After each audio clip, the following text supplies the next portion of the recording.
violence? Well, one thing that, my claim is that even though we see a lot of violence in the media, in the news media, it doesn't necessarily make us, go out and hurt somebody, beat somebody up or do anything like that. But if you listen to the media, playing video games like Doom or my favorite Call of Duty, and other things like that, that promotes, violence. An adolescent, playing that game for a long period of time, goes out and have thoughts of, beating up somebody or, killing somebody, just because of the images that he sees in the game. But history tells us, violence is an integral part of our lives.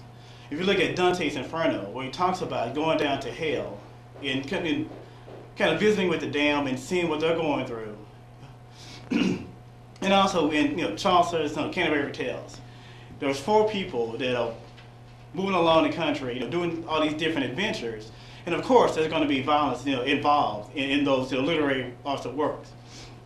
And Friday the 13th is really one of the most cult classic movies of our time. We have Michael Myers running around, of course, killing people with a lot of different types of implements. But that doesn't make us want to go grab a machete and chop off the person next to your head. in Doom, which is one of the best games from ID Software that I grew up on, that turned into a movie, a pretty good movie. I'm pretty sure you've seen with The Rock, and I forget the other guy's name, not Kurt Cobain, I was thinking about. And something that's new is the Ultimate Fighting Championship, which is pretty much boxing taken to the next level. There's a lot of people that watch it. At work, I hear people talking about, they want to watch it and they can't get T-bone it, but I don't see those guys going out to the parking lot and fighting with each other. That brings me along to Fight Club. And also, we all know about Fight Club.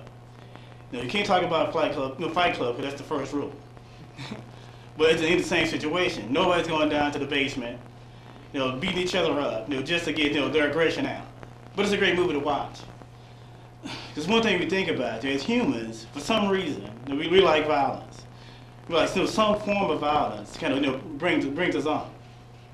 If you think about Charles Darwin's The Origin of Species, his book, it talks about the survival of the fittest. It also talks about using violence as self-preservation, and also help the human beings kind of move their place in the food chain. Set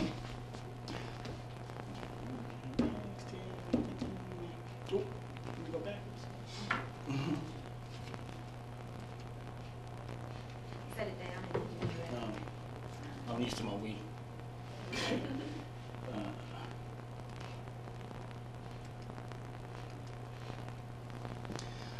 And another thing we talk about is we have violence in art. That's in this art. We have some Christian art where they're pretty much impaling somebody on a board and beating a guy in the square. And I forget what this one was. They were blindfolding them to for some type of torture. But of course, we go to an art museum. We're going to see these things. No, we're not going to say that, oh man, it's so terrible. We're going to look at those pictures and say, how beautiful that is, or how great that is, and I wonder who this artist was and what he was thinking about. We're going to take or critique it, take that negative and turn it into a positive. And the last point is, we can't stop violence. We're not going to stop it. Like I said, it's an integral part of our society. Because we think about violence in education. If Steven Spielberg wouldn't have made the movie, Holocaust, Schindler's List, he wouldn't have known about the Holocaust. He wouldn't have kind of bring it to light, put a kind of I guess a familiar face on it, something you want to watch. So if you see something like that on the History Channel, you're not going to watch it because it's so depressing. But he kind of turned it, spun it around, and made it something very interesting, for us to kind of watch and look at our history and see where we come from, and also help us to not make those same mistakes in the past. So I'll say that, of course, violence it's not a good thing, but it's kind of something that's very important to our society. We want to see where we were, how things, what situation we were in years back in history, and how we can change those things and move on and to be better people and do better things. Of course, so that takes violence to kind of a means to an end. It's kind of sad that it is that way, but hey, that's the way that it is. Thank you.